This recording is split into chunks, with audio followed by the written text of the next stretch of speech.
empresário de Aleixo, ele que é o Edísio Aleixo de Barros, e ele está passando uma situação que eu acredito que nenhum pai de família e nenhum cidadão também queria estar na pele dele. Porque quando a gente fala em problemas, né, a gente pensa pequenos problemas que a gente todo dia consegue superar, mas a barra que ele, nesse momento, nesses últimos dias, vem segurando ele e a família, né, é muito pesada. Depois de passar, né, por uma situação, tendo um filho enterrado, fazia uma semana só, depois disso ainda acontece um assalto traumático, por sinal, que deixa toda a Santa Cruz de novo abalada. Essa violência que não sai das nossas portas, que não sai do nosso quintal, que não nos deixa viver em paz. E Didi foi de novo vítima disso. Ô Didi, o que realmente aconteceu naquele dia que você ia para Jataúba, ou vinha, né, como já foi divulgado em alguns blogs e rádios, mas você tinha uma missa de 7º dia do seu filho para ir à noite. E você, antes disso, teve que fazer essa pequena viagem e aconteceu tudo o que aconteceu. Me conte como foi essa saída daqui, por que você foi para Jataúba e me conte como foi que aconteceu todo esse negócio, desse sequestro relâmpago que estão dizendo, ou desse assalto e que você e o Carlinhos da Coab sofreram essa semana que nós estamos terminando. Jário, eu estava em casa, o amigo Carlinhos chegou, disse: vou te dar um dinheirinho, vamos em Jataúba buscar? E eu saí, mas ele, conversando numa boa, fomos para a cidade de Jataúba. Chegando lá, ele resolveu uns problemas lá na casa do povo que ele faz compra.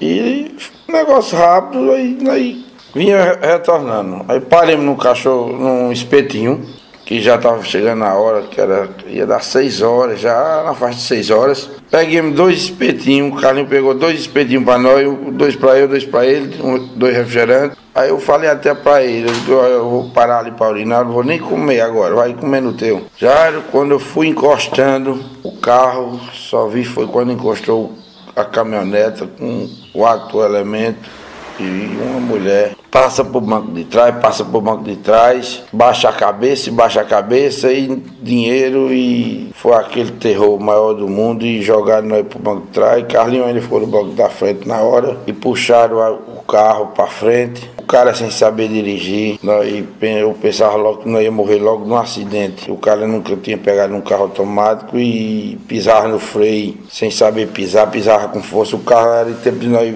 passar para frente, bater no vidro da frente. Comecemos a chorar e pedir a Deus para ele não matar a gente. E eles entraram ali em sentido a Zimburana. Andando na faixa de uns 150 a 200 metros, eles pararam. E quando pararam, a outra caminhoneta seguindo eles, pararam, uns desceram. E aí nós ouvimos quando eles disseram que o alvo não era a gente, era um cara de cabelo grisalho que eles estavam querendo. Eles só fizeram retornar. Fizeram a volta do carro sem saber, pisava no freio que era tipo, não passar para frente. Foi a maior agonia do mundo. E voltaram com sentido a Jataúba. E o problema deles era só para nós baixar a cabeça. Baixa a cabeça, caralho. Baixa a cabeça, eu não tô mandando, caralho. Por sinal, deu até uma coronhada logo na cabeça do Carlinhos. Aí foi onde nós começamos a chorar, pensando que eles iam matar a gente. Passemos na frente ali no trevo de Jataúba e seguimos em sentido ao Brejo de Amadeus. E toda hora nós era pedindo a Deus e a eles para soltar a gente. Eu contei a história que estava acontecendo na missa do 7º dia, que eu tinha perdido meu menino, e nós chorava, e Carlinhos chorava, para ele soltar a gente, que nós tínhamos mais filhos para criar, e eles não fizessem isso com a gente não, e eles mandavam nós calar a boca. Cala a boca, caralho, vocês tá vendo que nós já sabemos, já ouvimos essa cena de vocês, e ele não sabia dirigir o carro direito, e cortava de todo jeito, andava no meio da pista e pisava no freio de vez. E aí foi onde eu cheguei, falei com ele, disse, amigo, posso falar com vocês? Pode. Quando for pisar no freio, pise com o pé leve que o carro aceita. Aí foi quando ele foi pegando mais a prática para dirigir o carro. Tocamos o barco para frente. Nós só fazia pedir para ele deixar a gente em qualquer canto ali. E nada dele deixar a gente. Quando chegou bem pertinho do lixão já de Brejo, eles encostaram a caminhonete uma na outra, no meio da pista, já. Um negócio que arrepiou a gente, e nós chorava e dizia que ia morrer, caso que eles fizeram jeito de entrar ali no lixão, mesmo aquele lixãozinho que tem na chegada do Brejo. Vamos entrar aqui, e aí eles se comunicaram, baixaram o vidro, pararam no meio da pista, tanto fazia vir uma carreta como não, ele não suportava não. Aí por sorte, quando Deus livrou a gente, eles não entraram no lixão. Quando eu digo é uma desova. Meu pensamento quando chegou no lixão era isso. E Carlinho chorando, aí deu ânsia de vômito em Carlinho, a pressão de Carlinho parece que baixou, que ele pedia, às vezes em quando a eles, eu posso mexer com as mãos? Eles diziam, pode. Aí Carlinho enxugava o rosto, que o suor descia muito de Carlinho começou a suar muito e chorar muito. Aí Carlinho enxugava o rosto e eu pedi a Deus para livrar a gente daquilo. E eles baixam a cabeça, caralho. Não tô mandando baixar a cabeça, não é para olhar para cima não, rapaz. Eles nunca deixaram nós olhar para cima. E andar muito tempo com a cabeça baixa na frente de 3, 4, 5 pistolas já era uma situação que eu não desejo para ninguém no mundo. E quando fomos chegando ali perto de uma pontezinha que tem uma barragemzinha ali no Brejo, meu carro deu um alerta. Aí o outro disse, rapaz, esse carro, caralho, esse carro tem, como é que chama? Rastreador, caralho. Eu digo, tem não, meu filho, isso não é rastreador não. Isso tem, se tiver, vamos morrer agora. Eu digo, tem não, estou dizendo que não é. Eu digo, esse é o sinal que ele avisou que o óleo do carro está pouco. Pegou reserva. Se tiver rastreador, vou morrer. Eu digo, tem não.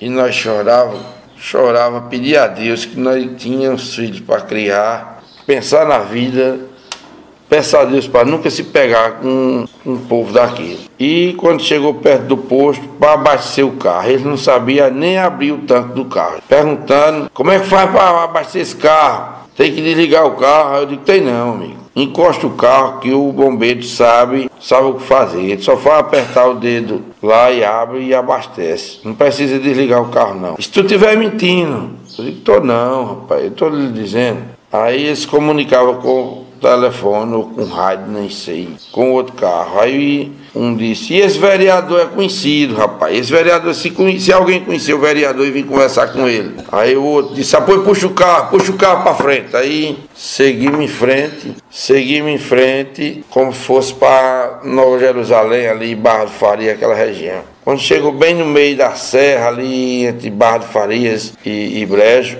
passar para outro carro para eles virem abastecer o meu. Outro terror que nós não sabíamos, os outros como que vinham no outro carro, que maneira ia tratar a gente. E Carlinho, por amor de Deus, Carlinho. Nós chorava, nós não sabia. Carlinho pedia, Didi, vão me matar, cria minha menina. Eu dizia, Carlinho, meu filho, eu sei se eu vou ficar vivo. Isso foi já uma ou 2 horas tão angustiante na vida da gente. E eles passaram nós de um carro para outro, eu penso que dentro de um segundo, que nunca vi falar, eles empurrando a gente para nós entrar dentro do outro carro. Chegando no outro carro, estava mais 2 e uma mulher encapuzada e um cara encapuzado. E a gente saiu andando devagarzinho enquanto eles voltaram para vir abastecer o meu carro. Nós saímos andando, Jari, descendo a serra. Foram descendo a serra, e nós descendo a serra, Deus me iluminou que eu conhecia. E quando eles pedindo para eles deixar nós, e eles dizendo que iam deixar nós em Toritama, soltar nós em Toritama. E quando passou uma pontezinha que tem ali, chegando em Barra do Farias, eles entraram à esquerda para dentro do mato, Jário. Aí foi aonde o pobre de Carlinhos se desesperou, porque eles vinham dizendo que nós ia soltar nós em Toritama, ia entrar subindo uma serra. Aí o pobre Carlinho chorava e pedia para eu criar a filha dele se eu ficasse vivo. E eu dizia a Carlinho do mesmo jeito. E eles mandavam nós se calar e baixar a cabeça, não olha para cima. E toda hora o problema deles era para nós não olhar para cima. E eles andaram um pedacinho, aí pararam o carro, mandaram descer outro e para a estrada botar um sinal para dizer aonde eles tinham entrado. Eu digo, pronto, vão matar a gente lá em cima da serra. E eles subiram, aí o outro ficou e só subiu, aí o carro continuou andando. E só foi com nós lá pra cima da serra, só a mulher e o cara. A mulher toda hora com a pistola virada para meu rosto, mas ela não olhava pra gente, e o cara dirigindo. Agora, Jairo, nós pedia tanto a eles, chorava, nós implorava, e tinha os filhos para criar, tinha... A família estava em casa, toda desesperada porque nós não chegávamos, que estava acontecendo a missa. E eles não fizessem isso com a gente, deixassem nós ir embora, nós íamos embora para aquela serra. Deixa nós entra aqui na serra, deixa nós aqui vivos. E eles só faziam mandar nós ficar calados. Cala a boca, rapaz, cala a boca, nós já ouvimos essa cena. Cala a boca, vocês falam demais, cara. E Jairo, eles chegaram até o top, até onde só vai o carro. O carro só vai até naquele em cima da serra, que lá tem uma barragem. É a barragem que abastece Barra do Farias. E quando chegou lá, ele fez a volta do carro, deixou o carro funcionando. E na hora, Jairo, ele pediu para o Carlinho descer. Foi aonde eu me desesperei dentro do carro. E Carlinho, doido, disse, não me mate não. E eu dizia, não mate ele não, não deixe ele matar não, pedindo à mulher, não deixe ele matar não. Aí foi quando a mulher falou também, desça você também, direitinho, arrudei o carro direito. Não corra não, se correr morre. Foi quando eu arrudei o carro, cheguei onde estava perto do Carlinho, aí ele disse, pega na mão dele. Eu peguei na mão do Carlinho, ele disse, baixa a cabeça. Vai andando os dois aí pra frente com a cabeça baixa. E a gente saiu. Não olha pra trás não pode olhar pra trás. Todo o tempo eles nunca deixaram a gente olhar pra eles não. Nós nem tentávamos olhar mais, que nós tínhamos medo já, que a pistola era em cima da cabeça da gente e nós tínhamos medo de olhar pra eles, porque uma hora dessa, desde quando ele bateu na cabeça do Carlinhos, nós já ficou com medo do que ia acontecer com a gente. E lá, Jairo, ele desceu, encostou perto de nós e ele falou, bem pertinho de nós assim, mandaram arrancar a cabeça de vocês, principalmente tua, vereador, 20 mil reais, e de seu compasso.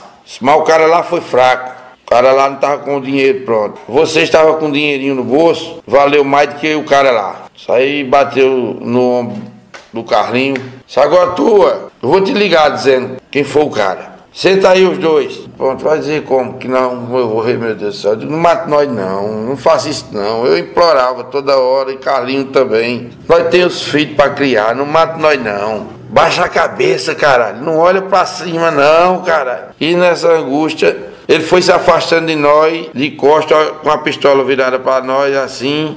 E foi afastando e nós esperando no tiro. E eu sei, Jair, que com a luz divina de Jesus Cristo, nós sentimos quando ele entrou dentro do carro e bateu a porta e saiu com o carro, e nós começamos a se abraçar e chorar. E Carlinho pegando na minha mão e querendo me puxar para cima da serra, querendo correr. E eu dizendo, Carlinho, calma, Carlinho, calma, Carlinho, calma. Ele dizia, é o quê? Eu digo, eu tenho uma coisa para te contar. Eu tenho uma coisa para te contar. E ele dizia, é o quê? Ele dizia, é o quê? Eu digo, calma, aqui é mesmo que eu estou em casa. Ele dizia, não, Didi, é não. Eu digo, é, aqui é mesmo que eu estou em casa. Que sim, já, ele perguntou quando chegou lá, com o vereador, conhece aqui, vereador? Onde está? E o vereador disse, não.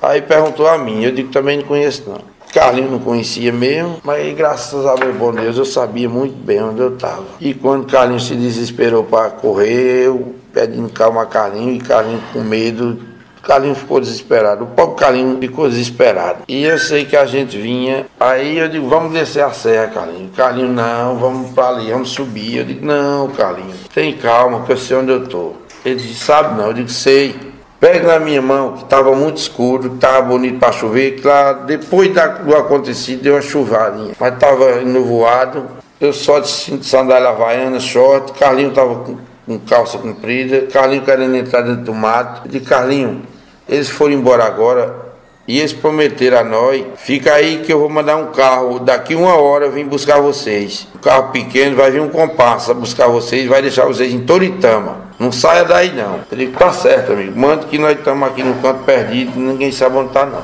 Mas Jesus é muito maravilhoso e eu sabia onde eu estava. Eu peguei na mão do Carlinhos, o Carlinhos pega na minha mão para nós não cair. Porque descendo a serra, você sabe, descendo a serra de noite, ninguém vê nada. E nós saímos topando em pé, daqui a pouco lá um escorregava, um segurava o outro, chorando, rindo, um chorava, o outro ria, contente que estava vivo. Fomos descendo, e quando faltava assim na faixa de uns 200 metros para chegar na pista, eu disse, Carlinhos, chegou a hora de nós entrar no mato. Pode alguma coisa ter dado errado no brejo quando eles foram abastecer o carro, e os outros tá esperando eles aqui ainda na beira da pista. E foi onde nós entrou no mato. Eu sabia lá, que eu conhecia lá a terra, e nós entramos no mato, o mato fechado demais. Eu dizia, Carlinhos, cuidado na vista, que o mato era fechado e para não furar os olhos. Eu de Havaiana, aí Carlinhos tinha pena de eu, aí dizia, deixa eu ir na frente, que eu tô de calça e sapato. Mas o pobre de Carlinhos nunca entrou no mato, não sabia andar no mato. Eu dizia, não, Carlinhos, tu não sabe, deixa eu ir na frente. Tinha lastrado, tinha macambira, tinha jurema, era fechado demais, muito fechado. E Deus foi guiando nós devagarzinho. Aí eu disse, Carlinhos, vamos descer mais a serra, que nós cai na grota do rio, onde passa o rio, a água, fica a areia, né, Jair? Aí fica o caminho da água. Foi o que nós fizemos, descer mais. E isso aconteceu, caímos na grota d'água. Aí lá era o banco que tinha areia. Era aberto, que o caminho da água sempre fica mais aberto. Nós seguimos, passamos debaixo da ponte da fazenda dos meus primos lá. E eu fui bater no curral do meu primo. Cheguei lá, nós gritava, o meu primo, que os cachorros dele é muito brabo, mas estava amarrado. Mas eu tinha medo de estourar a corda ou corrente, eu não sabia se estava amarrado de corda ou corrente. E gritava e ninguém atendia. Aí eu me lembrei, eu disse, Carlinhos, eles não vão estar, que eles foram para a missa do menino. Aí Carlinhos foi mesmo. Aí eu digo, vamos à Barra do Farias, para a casa dos outros primos meus. Atravessamos 3 cercos para pegar a estrada novamente. E seguimos. Nós era abraçados, um chorava, tinha hora, outro ria, e todo mundo aí contente. E uma hora eu estava chorando, outra hora nós estava rindo e seguimos. Aquela caminhada de pés, era mesmo que nós estávamos no céu, porque nós chorava, nós ria, nós conversava, contava um ao outro como foi que Jesus livrou nós daquela tragédia. Cheguemos em 2 casinhas, tinha 2 casinhas com o som ligado. Nós chamamos a primeira, Jairo. Alguém quando viu nós falar, veio bem caladinho, baixou o som, apagou a luz e se calou. O povo tá com medo, Jairo. A nação tá com medo. Aí Carlinhos foi e bateu na outra porta. Enquanto eu tava cá, Carlinhos bateu na outra porta. Ele disse, é Didi Aleixo, amigo, primo de Neném de Ageu. Carlinhos da Coab, vereador de Santa Cruz. Aí o menino, eu não sei se foi quando falou o vereador ou quando falou de Aleixo, da família de Neném. Aí o cara veio e abriu a porta. Aí para nós foi aquela bênção de Deus que alguém acudiu a gente. E nós pedimos água e o menino veio e aí disse, não, vamos para casa de meus pais, que era vizinho. Que aí fomos para lá, quando chegou lá o homem me conhecia e foi aquela alegria. E lá ele deu água a gente. Ele pegou a moto, se eu vou na casa do Neném, aí eu fui mais ele de moto, chegou lá, Neném não tava. Aí nós vem voltando de moto, quando ele foi lá, veio uma Toyota. Eu disse, rapaz, ali vem uma Toyota descendo, o dono nós tinha descido. Aí ele disse, rapaz, é Neném que vem ali. Aí quando eu fui, nós paramos a moto, quando eu fui, era eles. E quando eles me viram sem camisa, só de short, eles já foram caindo no choro, e eu caindo no choro, e o que foi que houve, Didi. E eu fui relatar o que foi que houve, e o menino foi buscar Carlinhos na moto. Fomos para a casa do meu primo, e de lá eles conseguiram fazer a ligação para o povo da missa. Carlinhos que se lembrou dos números que eu não me lembrava mais. Carlinhos se lembrou de ligar para o número da taxa, que os outros nós não se lembrávamos, nem os números nós não se lembrávamos, que eles tinham levado os telefones. Os meninos ligaram e nós ficamos lá esperando os meninos ir buscar a gente, velho.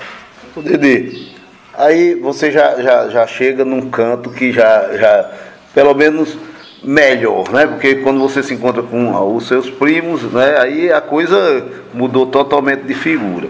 Mas teve aquela hora nesses momentos que você passou na mão desses meliantes.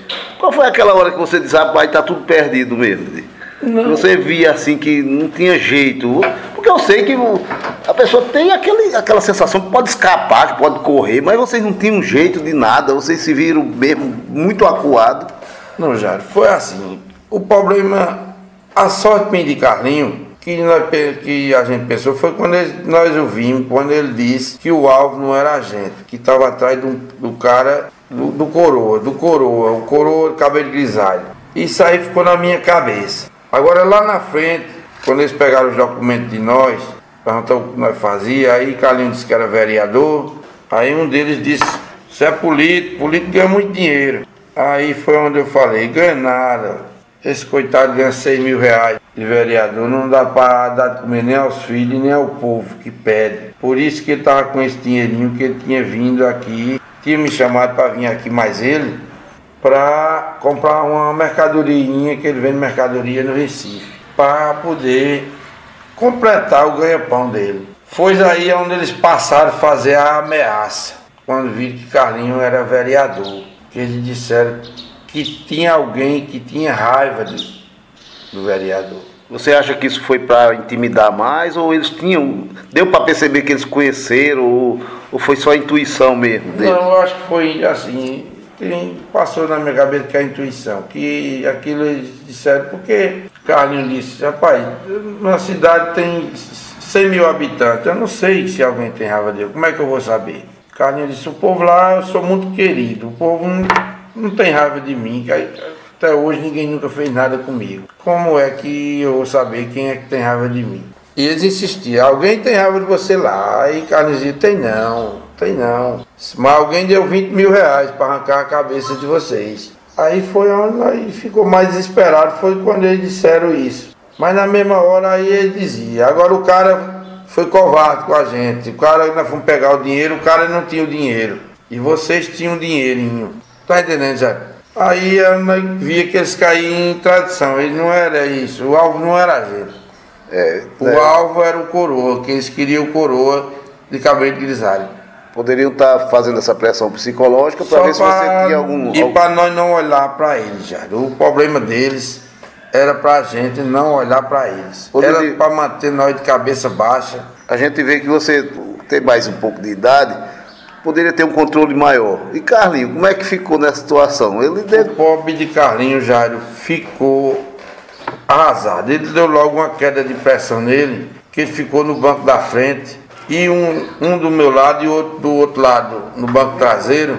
E Carlinho, eu sentia Carlinho, porque Carlinho só pensava em outras coisas que houve aqui em Santa Cruz. E Carlinho imaginava naquele negócio, eu acho que ele poderia ser aquele negócio das tortas. E ele pensava muito, que ele dizia muito, Didi, vão me matar, cria minha filha, tu cria minha filha, Didi, não deixa minha filha passar fome. E eu dizia, Carlinho, eu sei se eu vou ficar vivo. Isso era a maior angústia do mundo, quando ele dizia isso, que aí eu dizia, Carlinho, eu sei se eu vou ficar vivo. Aí era onde vinha a coisa que eu ficava doido, eu e ele, porque como é que eu sabia se eu ia ficar vivo? Tu acha que eles iam matar Carlinho e eu ia deixar vivo? E ainda tem a possibilidade de você depois reconhecer, né? Pelo menos vocês não conseguiram ver o rosto, mas tem a voz, né? Sim, então, aí... Isso tudo deixou você, claro, apreensivo. Mas Didi, a gente já pegou, né, e sentiu esse drama. Agora eu queria saber o que é que vai ser daqui para frente. E claro, você está juntando ainda os pedaços, que eu sei que seu coração não está bem despedaçado, mas o que é que vai ser de Didi? E você espera também providências policiais, algumas coisas nesse sentido? Eu acredito nisso também, né? Jairo, a gente espera que a providência seja tomada, mas já veio alguém aqui para ver se nós reconhecia alguém, mas não dá para reconhecer, Jairo, porque você sabe, eles manteram a gente, eles nunca deixaram a gente levantar a cabeça, Jairo. É um caso que nós ficava toda hora, o problema deles era toda hora de cabeça baixa, Jairo, que o negócio ruim já era você andar na faixa de umas 2 horas mais povo, com a pistola na cabeça, sem poder levantar a cabeça, o pobre de Carlinho passando mal, querendo vomitar, deu uma ânsia de vômito, acho que foi uma queda de pressão nele, que ele suava demais. Ele, para enxugar o rosto, pedia a eles, deixa eu mexer com as mãos, aí ele dizia, mexa. Aí Carlinho enxugava o rosto, dizia, ó, eu tô com ânsia de vômito. Ele disse, se você quiser vomitar, pode vomitar aí, pode botar a cabeça para fora. Mas o pobre de Carlinho vinha a ânsia de vômito e o nervo dele não dava para ele vomitar, parece. Era uma coisa que terrorizante já. O que a gente espera disso tudo é que a polícia, que tem mais subsídios, consiga colocar a mão nessas criaturas, né?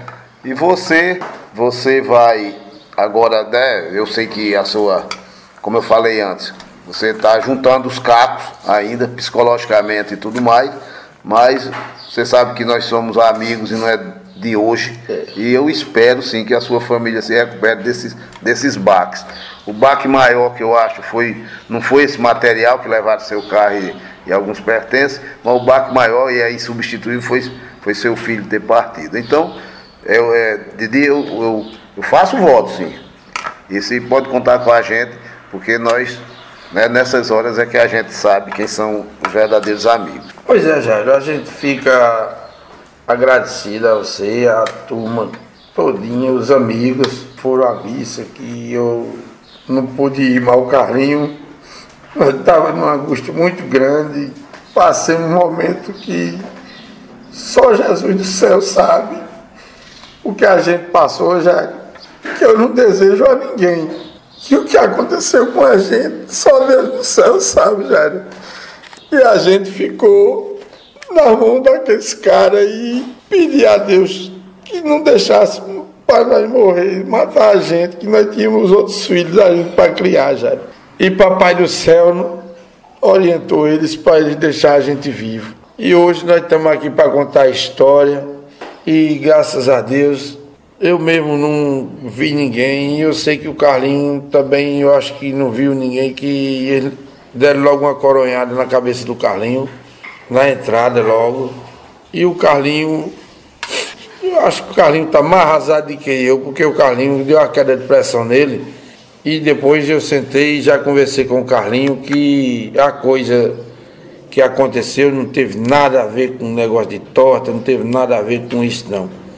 Que o alvo não era isso não. Eu já sentei, já conversei com o Carlinho, ninguém quer culpar ninguém, que isso aí não teve nada a ver com isso não, Jairo. Eu sou um cara que graças a Deus, Jairo, eu gosto de minhas coisas, muito honesto, você sabe, me conhece, eu não gosto de culpar ninguém.